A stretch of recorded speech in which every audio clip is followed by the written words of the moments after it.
and welcome to this FPL first draft video with me, Holly Shand. FPL has just gone live for the new season and I'm going to go straight into it today with creating my first lineup.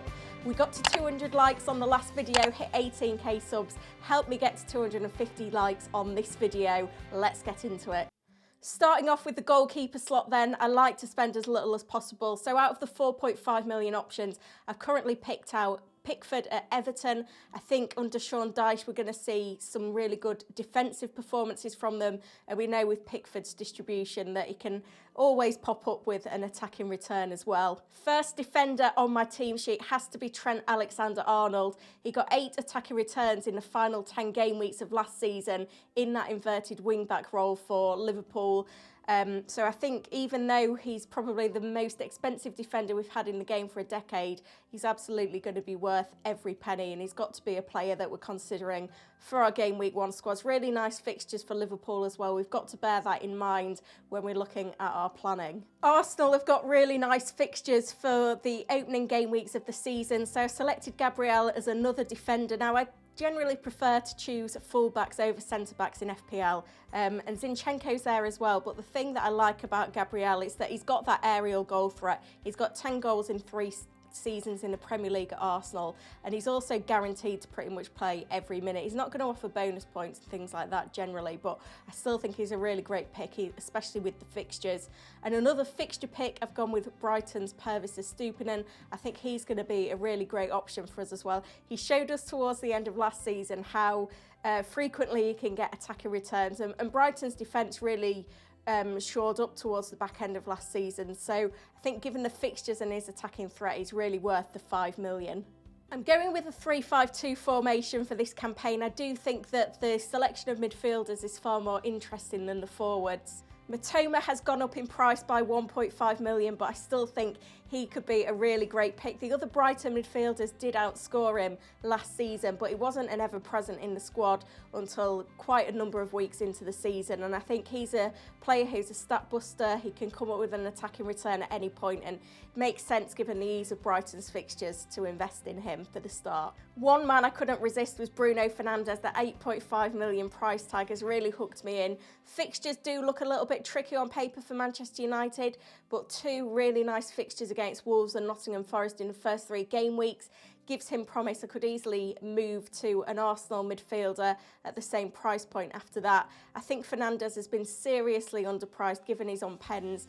Be interesting to see how Mount fits into the formation during pre-season though, whether that limits the appeal of Fernandes. Obviously he was very unlucky last season to not be having more penalties to convert and things like that, and he hit the woodwork a number of times as well. Rashford could be worth the extra 0.5 with his form at Old Trafford, but Fernandes has always been the one that I've been a bigger fan of in FPL. Maybe controversially then, the next Arsenal man on my team sheet is Martin Odegaard. Right now I prefer him to Saka because he's the main man in this Arsenal team. I think he was second only to Rashford and Haaland for double-digit hauls in FPL last season. So he offers that little bit more consistency. I know Saka has pens, and there is a little bit of a concern with Odegaard of if Havertz fits in, Odegaard could be pushed further back. So if I see that happening in pre-season, then absolutely I may move over to Saka. But as things stand at the minute, from what we know already, Odegaard is my favourite one to go with right now. Another surprise in the pricing was Man City's Phil Foden, 0.5 million cheaper than last season. And I'm hoping, you know, maybe Mahrez or Bernardo Silva will move on from Manchester City. That will pave the way for Foden making that right wing slot his own. And with Kevin De Bruyne potentially out at the start of the season, I think that means that Foden will be in line for more minutes. He was a key player for Pep at the end of last season, so hopefully that can continue. And I'm actually going really heavy on City attackers just because of how straightforward their opening fixtures are.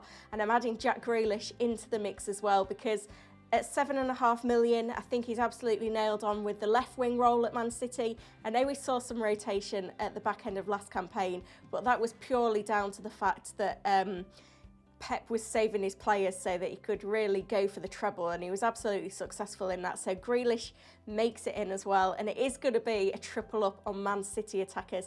This could cause me absolute pain knowing Pep Guardiola in his rotation, but obviously Haaland is going to be in, the best goal scorer we've ever seen in the Premier League, playing in one of the best sides we've ever seen in the Premier League, is absolutely worth every penny of that 14 million budget. And the fact that we've got Haaland, who we can captain every week, allows us to go with this one premium lineup for FPL, because we don't need to worry about having a good vice captain pick every week when Haaland's fit and available. So I'm really kind of taking the most from that and going with that one premium, backing that strategy all the way. I'd have loved to have fitted Salah in here, but it absolutely was not possible. I may experiment with the 2 premium, but the compromise is that I go with Gakpo as my second forward.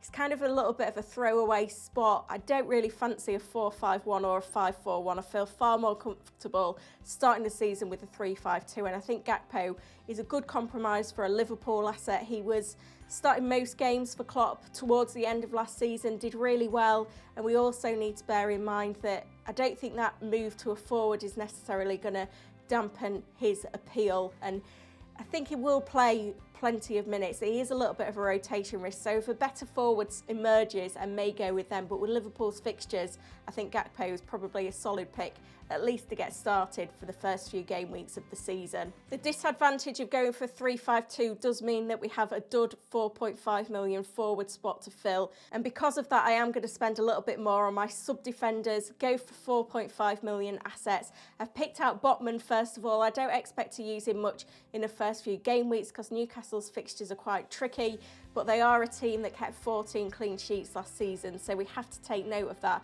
and I think to get into that defence for 4.5 million is an absolute bargain with Botman. Considering Trippier is 6.5, that's a huge gulf in prices there.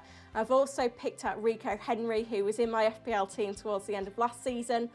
4.5 million still at Brentford, can always pop up with an attacking return. Another very good defence. I think Brentford may play a little bit more defensively in the absence of Tony for the first half of the season. I think that will play into Henry's hands in terms of clean sheet potential. And then that 4.5 million forward slot, I haven't had a good look through yet to decide who's the best one. I've just put Semenyo in there now as filler. We'll see how that goes. Hopefully an option emerges that may play a few minutes to tide us over with having a decent final sub. But if that doesn't happen, then I'm happy to burn that slot and go with this heavy 3-5-2 formation. Backup goalkeeper is going to be the backup to Pickford, which is Virginia, because I think it works well having a 4.5 million goalkeeper and their backup. If he is second choice by the time the season starts, let's see. But it's not too much of a worry, that position right now.